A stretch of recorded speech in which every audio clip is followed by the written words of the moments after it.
Yes sir, Gautam ದಿವಾನ್ ಅವರು ಇದೇ logo ಇಟ್ಕೊಂಡು ಹೊಸ ಬಿಸ್ನೆಸ್ ಶುರು ಮಾಡಿರೋದ್ರಿಂದ ಈ ಲೋಗೋ ನಿಮಗೆ ಸೇರಬೇಕು ಅಂತ ಹೇಳ್ತಿರೋದಾ? ಹೌದು. ಆ್ಯಂಡ್ ಈ ವಿಚಾರ ನನ್ನ ಫ್ಯಾಮಿಲಿ ಆಗಿರಲಿ, ನನ್ನ ಇನ್ವೆಸ್ಟರ್ಸ್ಗಾಗಿರಲಿ ಪ್ರತಿಯೊಬ್ಬರಿಗೂ ಗೊತ್ತು. ಆ್ಯಂಡ್ ಎಲ್ಲರೂ ನಾನು ಮಾಡ್ತಿರೋದು ಸರಿ ಅಂತ ಒಪ್ಕೊಂಡಿದ್ದಾರೆ. ಆ್ಯಂಡ್ ಈ ಲೋಗೋನ ಯಾರೊಬ್ಬರೂ ಲಘುವಾಗಿ ತಗೊಳ್ಳೋ ಆಗಿಲ್ಲ. ಯಾರಂದರೆ ಅವರು ಬಂದು ಯೂಸ್ ಮಾಡ್ಕೊಳ್ಳೋದಕ್ಕೆ ಇದೇನು ಪಬ್ಲಿಕ್ ಪ್ರಾಪರ್ಟಿ ಅಲ್ಲ, ಇದು ನಂದು, ನನ್ನ ಸ್ವಂತದ್ದು. ಆ್ಯಂಡ್ ಅದಕ್ಕೆ ಬೇಕಾಗಿರೋ ಡಾಕ್ಯುಮೆಂಟ್ಸ್ ಎಲ್ಲ ನನ್ನ ಹತ್ರ ಇದೆ, ಅದನ್ನು ಇಟ್ಕೊಂಡೆ ನಾನು ಮಾತಾಡ್ತಾ ಇರೋದು. ಸರ್, ಇದು ಕೂಡ ಗೌತಮ್ ದಿವಾನ್ ಅವರು ಕಟ್ಟಿ ಬೆಳೆಸಿರುವಂಥ ಕಂಪ್ನಿ. ಹೀಗಿರುವಾಗ ಅವ್ರ ಲೋಗೋನ ಬಳಸೋದ್ರಲ್ಲಿ ತಪ್ಪೇನಿದೆ ಸರ್? Good question. ನಾನು ಹೇಳ್ತಿರೋದು ಏನು ಅಂತಂದರೆ, ದಿವಾನ್ ಫ್ಯಾಮಿಲಿಯಲ್ಲಿ ಗೌತಮ್ ದಿವಾನ್ ಒಬ್ಬನೇನ ಇರೋದು. ಆ್ಯಂಡ್ ಮೋರ್ ಓವರ್, ಗೌತಮ್ ದಿವಾನ್ಗೆ ದಿವಾನ್ ಅನ್ನೋ ಸರ್ನೇಮ್ ಸಿಕ್ಕಿದ್ದು ದಿವಾನ್ ಫ್ಯಾಮಿಲಿಯಿಂದಾನೇ ಹೊರತು ಗೌತಮ್ ದಿವಾನಿಂದ ಈ ಫ್ಯಾಮಿಲಿ ದಿವಾನ್ ಆಗಿಲ್ಲ. ಆ್ಯಂಡ್ ಈ ಒಂದು ಫ್ಯಾಮಿಲಿಯಲ್ಲಿ ಗೌತಮ್ ದಿವಾನ್ ಒಬ್ಬ ಭಾಗನೇ ಹೊರತು ಇಡೀ ಫ್ಯಾಮಿಲಿ ಅವನ ಮೇಲೆ ಯಾವತ್ತೂ ಡಿಪೆಂಡ್ ಆಗಿಲ್ಲ. And for your kind information, ನಮ್ಮ ತಂದೆ ನೀನೇ ವಾರಸ್ದಾರ, ಇನ್ನು ಮುಂದೆ ನೀನೇ ಯಜಮಾನ ಅಂತ ಯಾವುದನ್ನು ಅವನ ಹೆಸರಿಗೆ ಬರ್ಕೊಟ್ಟಿಲ್ಲ. ನಮ್ಮ ತಂದೆ ಹೋದ ನಂತರ ಈ ಇಡೀ ಪ್ರಾಪರ್ಟೀಸ್ನಾಗಿರ್ಬೋದು, ಬಿಸ್ನೆಸ್ನಾಗಿರ್ಬೋದು ಆತ ಒಬ್ಬ ಕೇರ್ ಟೇಕರ್ ಆಗಿ ನೋಡ್ಕೊಂಡೇ ಹೊರತು ಯಾವುದಕ್ಕೂ ಆತ ಓನರ್ ಅಲ್ಲ. ಆ್ಯಂಡ್ ಈಗ ಎಲ್ಲ ನನ್ನ ಸುಪರ್ದಿಗೆ ಬಂದಿರೋ ಕಾರಣ ಅದನ್ನು ಸಹಿಸೋಕ್ಕಾಗದಿರೋ ಗೌತಮ್ ದಿವಾನ್ ಹೊಸ ಬಿಸ್ನೆಸ್ ಒಂದನ್ನು ಓಪನ್ ಮಾಡಿ ಈ ದಿವಾನ್ ಗ್ರೂಪ್ಗೆ ಇರೋಂಥ ಒಂದು ಫೇಮನ್ನು ಎನ್ಕ್ಯಾಚ್ ಮಾಡ್ಕೊಳಕ್ಕೆ ನೋಡ್ತಾ ಇದ್ದಾನೆ. ಆ್ಯಂಡ್ ನಮ್ಮ ಹೆಸರನ್ನ ಯೂಸ್ ಮಾಡ್ಕೋತಾ ಇದ್ದಾನೆ. ಸಾರಿ ಮಿಸ್ಯೂಸ್ ಮಾಡ್ಕೋತಾ ಇದ್ದಾನೆ. ಮಿಸ್ಯೂಸ್ ಮಾಡಿಕೊಂಡು ಅದು ಅಡ್ವಾಂಟೇಜ್ನ ತೊಗೊಂಡು ಜನಗಳಿಗೆ ಮೋಸ ಮಾಡ್ತಿದ್ದಾನೆ ದುಡ್ಡು ಮಾಡೋದಕ್ಕೋಸ್ಕರ. ಆ್ಯಂಡ್ ಆ ಒಂದು ಕಾರಣಕ್ಕೆ ಇವತ್ತು ನಾನು ನಿಮ್ಮನ್ನೆಲ್ಲ ಇಲ್ಲಿ ಕರೆದು ಗಟ್ಟಿ ಧ್ವನಿಯಲ್ಲಿ ಇದರ ವಿರುದ್ಧ ಆಕ್ಷೇಪಣೆ ವ್ಯಕ್ತಪಡಿಸ್ತಾ ಇದ್ದೀನಿ. ಈಗ ನಿಮ್ಮನ್ನೇ ಕೇಳ್ತೀನಿ, ನೀವೇ ಹೇಳಿ, ನಿಮ್ಮ ಹೆಸರಲ್ಲಿ ಏನೋ ಒಂದು ಪ್ರಾಪರ್ಟಿ ಇರುತ್ತೆ, ಬಿಸ್ನೆಸ್ ಇರುತ್ತೆ, ಅಥವಾ ಏನೊಂದು ವಸ್ತುನೇ ಆಗಿರಲಿ, ಯಾವನೋ ಆದಿಲ್ ಬೀದಿನ ಹೋಗೋನೆಲ್ಲ ಬಂದು ಅದನ್ನು ಉಪಯೋಗಿಸೋದಕ್ಕೆ ಬಿಟ್ಬಿಡ್ತೀರಾ? ಯಾರೊಬ್ಬರಾದ್ರೂ ಇಲ್ಲ ಅಲ್ವಾ? ನಾನು ಮಾಡ್ತಾ ಇರೋದು ಅದೇ. ಸೊ ಫೈನಲಿ ನಾನು ಹೇಳ್ತಿರೋದು ಏನು ಅಂತ ಅಂದರೆ, ಆ ಲೋಗೋ ನನಗೆ ಸೇರಿತ್ತು, ನನ್ನ ಸ್ವಂತದ್ದು, ಅಟ್ ಎನಿ ಕಾಸ್ಟ್. ಇದನ್ನು ಮೀರಿ ಯಾರೊಬ್ಬನೂ ಅದನ್ನು ಉಪಯೋಗಿಸೋ ಹಾಗಿಲ್ಲ.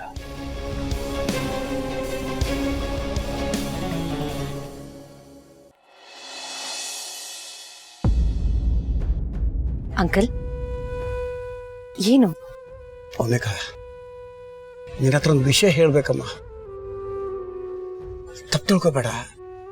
ಗೌತಮದ್ದು ಈಗಿನ ಸ್ಥಿತಿ ನೋಡಿದ್ರೆ ತುಂಬಾ ಕಳವಳ ಆಗುತ್ತಮ್ಮ. ನಾನು ಅವನನ್ನ ರಾಜನ್ ತರ ನೋಡಿದ್ದೀನಿ ಭೂಮಿಕಾ, ಆದ್ರೆ ಈಗ ಅವನು ಕರ್ಣಂತರ ಆಗಿದ್ದಾನಲ್ಲ. ಭೂಮಿಕಾ, ನೀನ್ ಸ್ವಲ್ಪ ಬುದ್ಧಿ ಹೇಳ್ಬೇಕಮ್ಮ ಅವನಿಗೆ. ಅವನ ಗುಣನೇ ಹಾಗೆ, ಕೊಟ್ಟು ಗೊತ್ತೇ ಹೊರತು ಇಟ್ಕೊಂಡು ಗೊತ್ತಿಲ್ಲ. ಎಲ್ಲಾನು ಕೊಡ್ತಾನೆ ಹೋಗ್ತಾನೆ, ಹಿಂದು ಮುಂದೆ ನೋಡದೆ. ಯಾರ ಸ್ನೇಹಿತರು ಯಾರ ಶತ್ರುಗಳು ಅದನ್ನೂ ನೋಡಲ್ಲ. ಭೂಮಿಕಾ, ಆ ಕರ್ಣ ಇದ್ನಲ್ಲ, ಅವ್ನು ಕೇಳಿದವ್ರಿಗೆ ಮಾತ್ರ ಕೊಡ್ತಿದ್ನಂತೆ. ಅದ್ರ ನಮ್ ಗೌತಮ್ ಕೇಳಿದವ್ರಿಗೆ ಕೇಳದಿದ್ದವ್ರಿಗೆ ಎಲ್ಲಾನು ಕೊಡ್ತಾನೆ ಹೋಗ್ತಿದ್ದಾನಮ್ಮ, ಕೊಡ್ತಾನೆ ಹೋಗ್ತಾ ಇದ್ದಾನೆ. ಭೂಮಿಕಾ, ಕೊಡೋದು ತಪ್ಪಲ್ಲ, ಆದ್ರೆ ತಮಗೂ ಸ್ವಲ್ಪ ಉಳಿಸ್ಕೋಬೇಕಲ್ಲಮ್ಮ, ತಮ್ಮ ಜೀವನನು ನೋಡ್ಕೋಬೇಕಲ್ವಾ. ಇವನಿಗೊಂದು ಮುದ್ದಾದ ಹೆಂಡತಿ, ಎರಡು ಚಿಕ್ಕ ಚಿಕ್ಕ ಮಕ್ಕಳಿದಾರಲ್ಲಮ್ಮ, ಅವ್ರ ಭವಿಷ್ಯದ ಬಗ್ಗೆ ಇವನು ಯೋಚನೆ ಮಾಡ್ತಾ ಇಲ್ಲ, ಲೆಕ್ಕಕ್ಕೆ ತಗೊಳ್ಳಿಲ್ಲ. ಭೂಮಿಕಾ, ಅವನಿಗೆ ತಂದೆಗೆ ಅಂತ ಇಟ್ಕೊಳ್ಳೋ ಮನಸ್ಸೇ ಇಲ್ಲಮ್ಮ. ಹೀಗಾದ್ರೆ ತುಂಬಾ ಕಷ್ಟ ಆಗಲ್ವೇನಮ್ಮ? ನಾಳೆ ದಿನ ಅವನಿಗೇನಾದ್ರೂ ಕಷ್ಟ ಬಂದ್ರೆ ಯಾರು ಬರ್ತಾರಮ್ಮ? ಯಾರು ಬರ್ತಾರೆ ಹೇಳು? ಅದಕ್ಕೆ ಅವನೇ ತಲೆ ಕೊಡ್ಬೇಕು ತಾನೆ. ಇನ್ನೊಬ್ಬರ ಭಾರಕ್ಕೆ ಯಾರು ಎಷ್ಟು ಅಂತ ಹೆಗಲು ಕೊಡಕ್ ಸಾಧ್ಯ ಹೇಳು?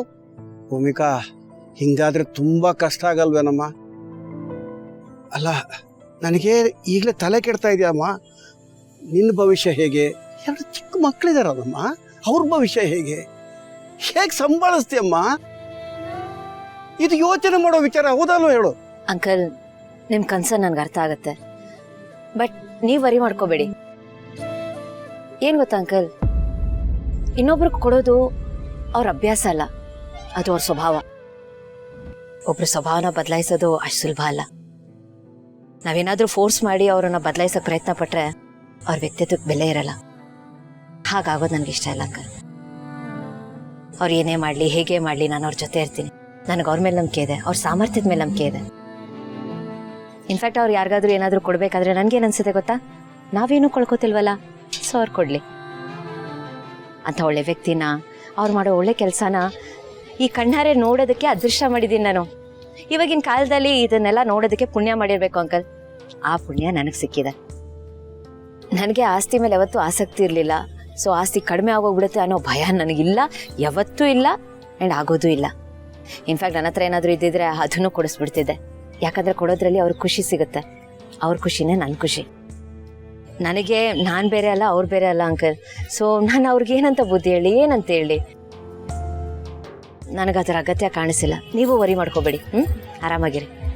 ಕೆಲಸ ಇದೆ. ಎಂಥ ಒಳ್ಳೆ ಜೋಡಿ, ಇಬ್ರು ಆದರ್ಶ ದಂಪತಿಗಳು.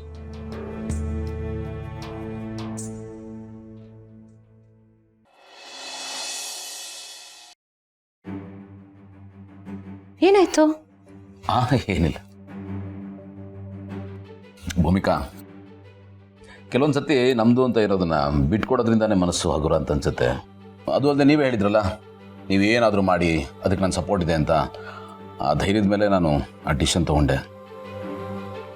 ಆದರೂ ನಿಮ್ಗೊಂದು ಮಾತು ಹೇಳಲಿಲ್ಲ, ನಿಮ್ಮ ಪರ್ಮಿಷನ್ ಕೇಳಲಿಲ್ಲ ಅಂತ ಯಾಕೋ ಒಂಥರ ಮನಸ್ಸಿಗೆ ಕಿರಿಕಿರಿ ಅನ್ನಿಸ್ತಾ ಇತ್ತು. ಸೊ ಅಲ್ಲ, ಯಾಕೆ ಮನ್ಸಿಗೆ ಕಿರಿಕಿರಿ?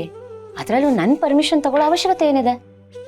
ನೋಡಿ ಗೊತ್ತಮ್ಮರೆ, ಒಂದು ಹೇಳಿ, ಈ ಕೆಲಸ ಮಾಡಿದ್ರಿಂದ ನಿಮ್ಗೆ ಸಮಾಧಾನ ಸಿಗ್ತಾ, ತೃಪ್ತಿ ಕೊಡ್ತಾ, ಖುಷಿ ಕೊಡ್ತಾ? ಇದನ್ನು ಕೇಳಿ ನನಗೆ ಇನ್ನಷ್ಟು ಖುಷಿ ಆಯ್ತು. ಇದಕ್ಕಿಂತ ಹೆಚ್ಚು ನೀನು ಬೇಕು ಹೇಳಿ? ನೋಡಿ ಗೊತ್ತಮ್ಮರೆ, ನಮಗೋಸ್ಕರ ಅಂತ ಒಂದಿಷ್ಟು ಕೂಡಿಡಬೇಕು, ಆದರೆ ಅದು ಅತಿ ಆಗಬಾರ್ದು. ಕೊಡೋದ್ರಲ್ಲಿರೋ ಸುಖ ಕೂಡಿಡೋದ್ರಲ್ಲಿರಲ್ಲ. ಕರೆಕ್ಟ್ ಅಲ್ವಾ ನಾನು ಹೇಳ್ತಿರೋದು? 100%. ಭೂಮಿಕಾ, ನನಗೆ ನಾನು ಕೊಟ್ಟಿದ್ದಕ್ಕಿಂತ ನನ್ನ ಜೊತೆ ನೀವಿದ್ದೀರಲ್ಲ, ಅದು ಬಹಳ ದೊಡ್ಡದು.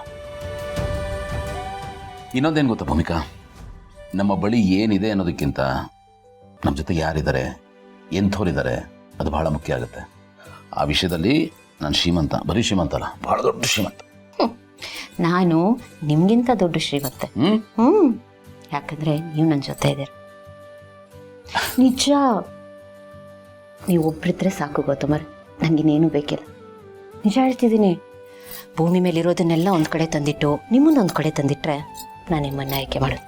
ಯಾಕೆ ಗೊತ್ತಾ? ಯಾಕಂದರೆ ನೀವೇ ಜಾಸ್ತಿ ತಗೋದು. ಐ ಆಮ್ ವೆರಿ ಸೆಲ್ಫಿಶ್ ಏನೋ. ಸೊ ಅದಕ್ಕೆ ನಾನು ಯಾವುದ್ರ ಬಗ್ಗೆನೂ ತಲೆ ಕೆಡಿಸ್ಕೊಡಲ್ಲ. ನನಗದರ ಅಗತ್ಯನೇ ಇಲ್ಲ. ಅದು ಅಲ್ಲದೆ ನೀವೇನೇ ನಿರ್ಧಾರ ತಗೊಂಡ್ರು ನಾನು ನಿಮ್ಮ ಬೆಂಬಲವಾಗಿರ್ತೀನಿ. ಅದಂತೂ ಪಕ್ಕ. ಅದರಲ್ಲಿ ಯಾವತ್ತೂ ಯಾವ ಚೇಂಜಸ್ಸು ಇರಲ್ಲ. ಯಾಕಂದರೆ ನೀವೇನೇ ಮಾಡಿದ್ರು ಅದು ಕರೆಕ್ಟಾಗಿರುತ್ತೆ. ಆ ನಂಬಿಕೆ ನನಗಿದೆ. ಥ್ಯಾಂಕ್ ಯು ಸೋ ಮಚ್, ನನ್ನನ್ನು ನಂಬಿ ನನ್ನ ಜೊತೆ ಹೊಂದ್ಕೊಂಡು ಹೋಗ್ತಾ ಇರೋದಕ್ಕೆ. Thank you.